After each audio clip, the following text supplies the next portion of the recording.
আপনি কি কোনো মেয়েকে ইমপ্রেস করতে চাইছেন কিন্তু কোনো মতেই পারছেন না? তাহলে ভিডিওটি শেষ পর্যন্ত দেখুন। বন্ধুরা, আমাদের মধ্যে অনেকেই একটি বিষয় নিয়ে প্রায় ভাবেন যে কিভাবে মেয়েদের থেকে ডিস্ট্রাকশন এড়ানো যায়, এবং অনেকেই বলে যে আমার ব্রেকআপ হয়েছে, আমার গার্লফ্রেন্ড আমাকে ছেড়ে চলে গেছে এবং এর জন্য আমি খুবই চিন্তিত এবং এখন আমি কি করব কিছুই বুঝে উঠতে পারছি না।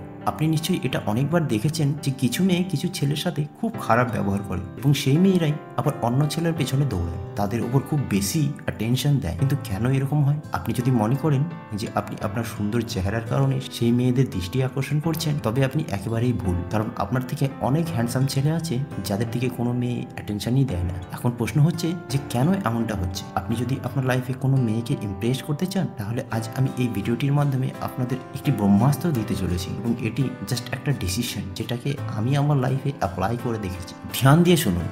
আপনি নিশ্চয়ই দেখেছেন যে যখন আপনি প্রজাপতির পেছনে দৌড়ন, তখন প্রজাপতিরা আপনার কাছ থেকে দূরে পালিয়ে যায়। তাই আপনি যদি প্রজাপতির পেছনে না দৌড়ে ফুলে ভরা একটি সুন্দর বাগান তৈরিতে ফোকাস করেন, তবে দেখবেন অনেক প্রজাপতি নিজে থেকেই আপনার বাগানে আসবে। এখানে আপনি প্রজাপতিটিকে মেয়ের সাথে এবং বাগানকে আপনার লাইফের সাথে রিলেট করুন। আমিও আমার জীবনে প্রজাপতির পেছনে দৌড়েছি এবং সেই প্রজাপতি আমার কাছ থেকে দূরে চলে গিয়েছিল। তারপরে আমি আমার বাগান অর্থাৎ আমার জীবনকে আরও উন্নত করার দিকে ফোকাস করি এবং এরপরে অনেক প্রজাপতি নিজে থেকেই আসতে শুরু করে। এখন এটি আলাদা বিষয় যে পরবর্তীতে আমি সেই প্রজাপতিদের থেকে দূরে পালিয়েছি। বন্ধুরা, এটাই পৃথিবীর তিক্ত সত্য যে আপনি যখনই কাউকে অতিরিক্ত রেসপেক্ট করবেন, তখনই তার কাছে আপনার ভ্যালু কমে যাবে। সামনের ব্যক্তি ভাববে যে এর কি কোনো কাজ নেই, এর নিজস্ব কিছু ভ্যালু প্রিন্সিপাল নেই। যখন সামনের পার্সন বুঝতে পারবে যে আপনার সেলফ রেসপেক্ট বলে কিছুই নেই এবং সে হাত ধুয়ে আমার পেছনে পড়ে রয়েছে, তখন তার চোখে আপনার ভ্যালু এবং রেসপেক্ট দুটোই কমে যাবে। দেখুন, আপনার কোনো মূল্য না থাকলে কে আপনাকে পছন্দ করবে? আমার লাইফে এমন কিছু মানুষ ছিল যাদের সাথে আমি কথা বলতে চাইতাম। আমি যদি মেসেজ করতাম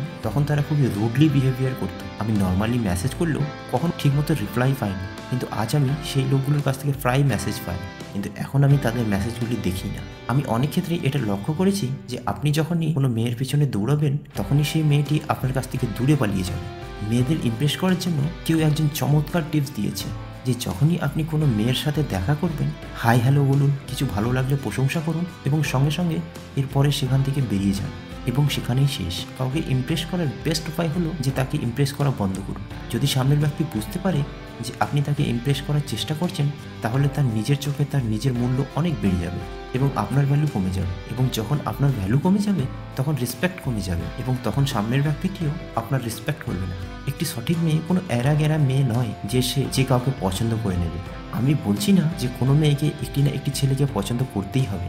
আমি বলতে চাইছি যে একটি সঠিক মেয়ে আসলে কি চান। তিনি চান যে আপনি অ্যাম্বিশিয়াস হন, আপনার নিজের ভ্যালু থাকা উচিত, আপনার সময়ের মূল্য থাকা উচিত, আপনার চোখে সেলফ রেসপেক্ট থাকা উচিত। সে চায় সে যেন আমাকে ঠিকঠাকভাবে রাখতে পারে এবং সে আমাকে মূল্য দেবে কিনা এবং সে ব্যক্তি আমাকে একটু ভালো জীবন দিতে সক্ষম হবে কিনা এবং ব্যক্তি কতটা সিরিয়াস, তার ওয়ার্কিং লাইফ এবং ফাইন্যান্সিয়াল কন্ডিশন কি।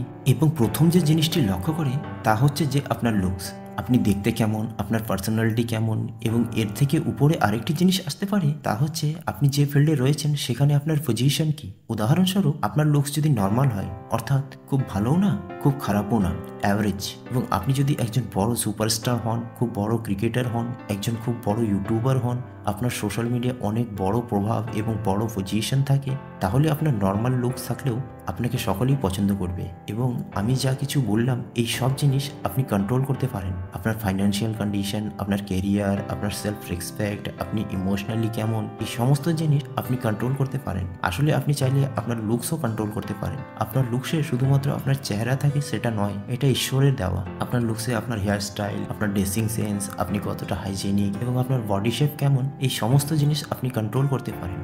আপনি যদি খুব পাতলা হন তাহলে আপনি ফিট থাকতে পারেন, আপনি যদি খুব মোটাও হন তাহলেও আপনি ফিট থাকতে পারবেন। যদি আপনার হেয়ার স্টাইল ভালো না হয় তবে আপনি এটি উন্নত করতে পারেন, এবং যদি আপনার ড্রেসিং সেন্স ভালো না হয় তবে আপনি এটিও উন্নত করতে পারেন। সব কিছু আপনার হাতে। আপনার ড্রেসিং সেন্সকে উন্নত করতে সেই সব ড্রেস নিজের উপর অ্যাপ্লাই করুন যা আপনার উপর ভালো দেখায়। তারপর দেখুন আপনার পার্সোনালিটি আলাদা লেভেলে চলে যাবে। সব কিছুই তো আপনার হাতে। তাই প্রথমে যোগ্য হতে শিখুন। আপনার পার্সোনালিটিকে ডেভেলপ করতে শিখুন। যতক্ষণ পর্যন্ত না এগুলো চেঞ্জ করবেন এবং এভাবেই যদি যেখানে সেখানে চলে যান, তাহলে কেউই এটা পছন্দ করবে না। তাই যদি আপনাকে কেউ লাইক না করে, তবে আগে ডিজার্ভিং হন, তারপর আশা করুন যে কেউ আমার পেছনে দৌড়াবে বা কেউ আমাকে অ্যাকসেপ্ট করবে।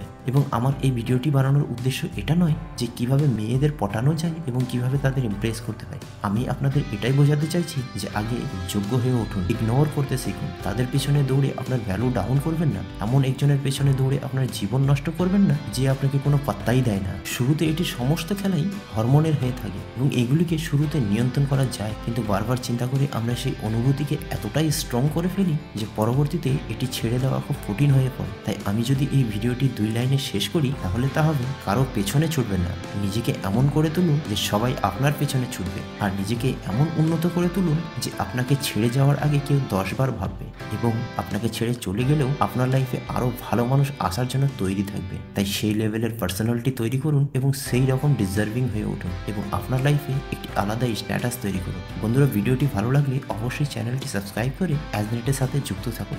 ধন্যবাদ।